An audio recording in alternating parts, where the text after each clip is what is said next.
we have to know about the eating trends and eating customs that we've had. And to learn about the daylight diet, we have to know where they've come from, and we have to question if they're healthy customs or trends, if they're man-made, or if they're what our Creator made for us to thrive on. So once we learn these things, it'll be better for us. Now I want to look at some other things we do with the food that's not necessarily natural for us, and see how we get in trouble. The first one is, we often eat too many meals. Now, do you think there's a trend or a custom? Okay, this is a trend. We eat too many meals. A trend is something that's in vogue now. It's something we're doing now, but 100 years ago, they didn't eat as many meals as we're eating now. Until just 10 or 15 years ago, some genius, and I said it in a very sarcastic way, decides, oh, well, you know, I'm not just going to eat 1 or 2 meals or 3 meals a day. I'm going to eat 10 or 15 small meals a day. No, up until 10, 15, 20, 30 years ago, I mean, ask your parents or your grandparents, we didn't eat a lot of meals all the day. We ate a few meals, and that's all we needed. But today, we continue to eat a lot of meals and a lot more meals, and I know better than anyone else I was caught into it. As I told you, I was into this workout lifestyle, and I was just eating all the time, and since I love to eat, I bought into this theory that I need to eat more. And I just kept feeding that and eating more until I ended up with inflammatory bowel disease. So then we look at another trend that's today, eating too much protein. Now, in today's world, we eat way too much protein, and we're told we need to eat way more protein than we ever needed. But on the other side of that, I see a big problem with the people that understand we eat too much protein, and those are the people that don't eat enough protein. There are a lot of vegetarians out there, and a lot of raw fooders out there that are not getting enough protein. And it's created a big problem. Now there are things like hemp seeds, which are an excellent form of protein. They have all the essential amino acids that our body needs. And there are other things. What I'm telling you is just like I told you before. If you are going to go on a raw food diet or a vegetarian diet, and you do it the right way, it's very good for your body. But if you do it the wrong way, it can be very harmful. So you need to understand where these trends came from and why they work and so on. So yes, we don't want to follow the leader, what the majority is doing, and eat too much protein. But that's not a reason to go all the way to the other side and eat too little. We have to get the right amount if we want to be healthy. So we see, now we look at the customs. So those were trends. And these are just some. I'm sure you can think of a lot more. But now we want to look at some customs. One of the customs we have is eating high-fat foods. Eating high-fat foods. I could tell you from the Jewish customs that we have growing up, I ate foods that had a lot of fat in them.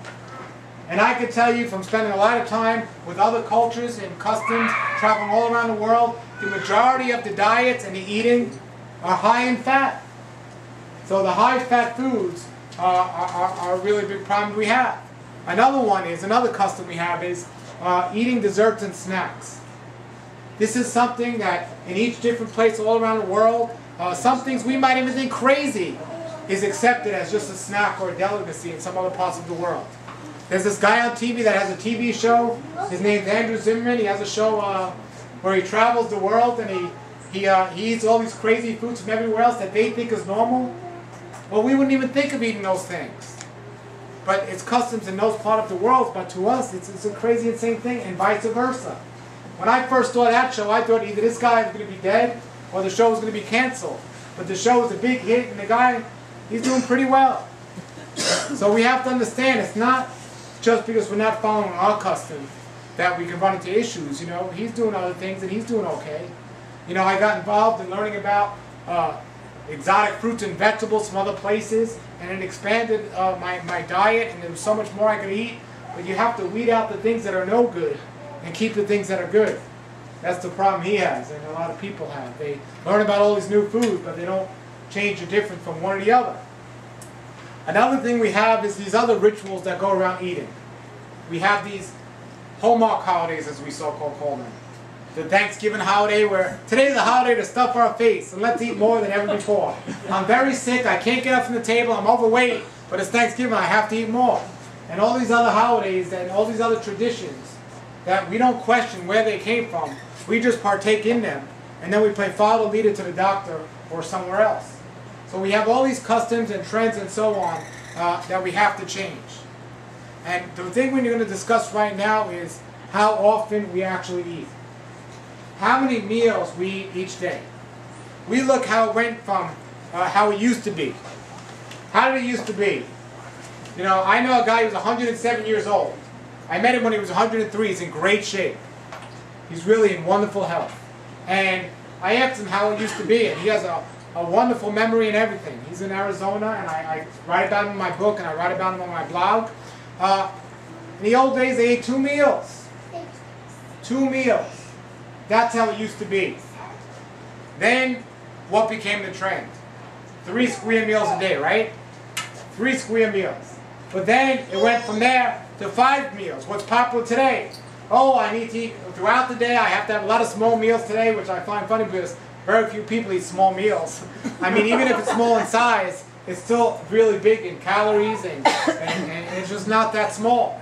So then we went from that, and then we continued to progress, and now we have something we call a good value in today's economy is the all-you-can-eat deals.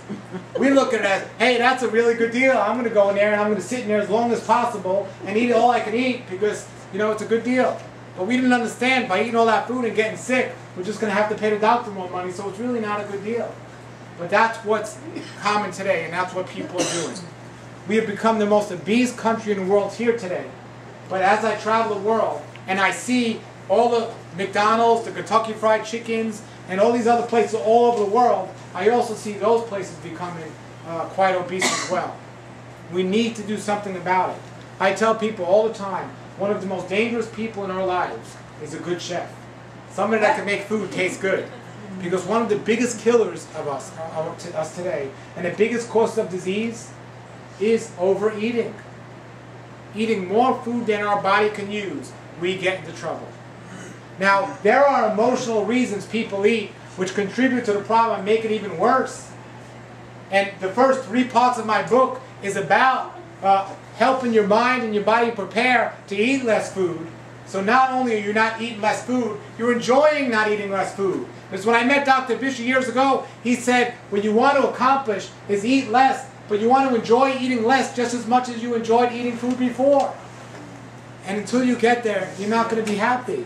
It's not about eating a little bit amount of food or keeping yourself tied down with a ball and chain to keep yourself from eating that food. It's about eating a little bit amount of food and enjoying it and doing what's right, eating the right amount and knowing it and understanding it. That's when it becomes enjoyable. So from an emotional standpoint, we have to understand what we're doing. And I look at an emotional standpoint, I look at what we do with our meals today. We have this crazy thing we do, we name our meals like we name our kids. And we talk about our meals like we talk about our children and our friends. Oh, don't forget to spend time with this. Don't forget to do that. You know, we actually name the meals. Don't forget to eat dinner. Don't forget to spend time this afternoon to eat lunch or something else. The problem is when you make these meals so personal, when you miss a meal or leave out a meal, you think you're depriving yourself of something. And that becomes a big problem. I know people that actually think they're going to starve if they miss one meal. I can assure you, you can go days without food, you're not going to starve. Forget about one meal. But still, I mean, my father's a great example. I mean, he calls me up just about every night, and he goes, when are you going to start eating more? You know, and I'm like, I'm doing fine, but he just doesn't get it.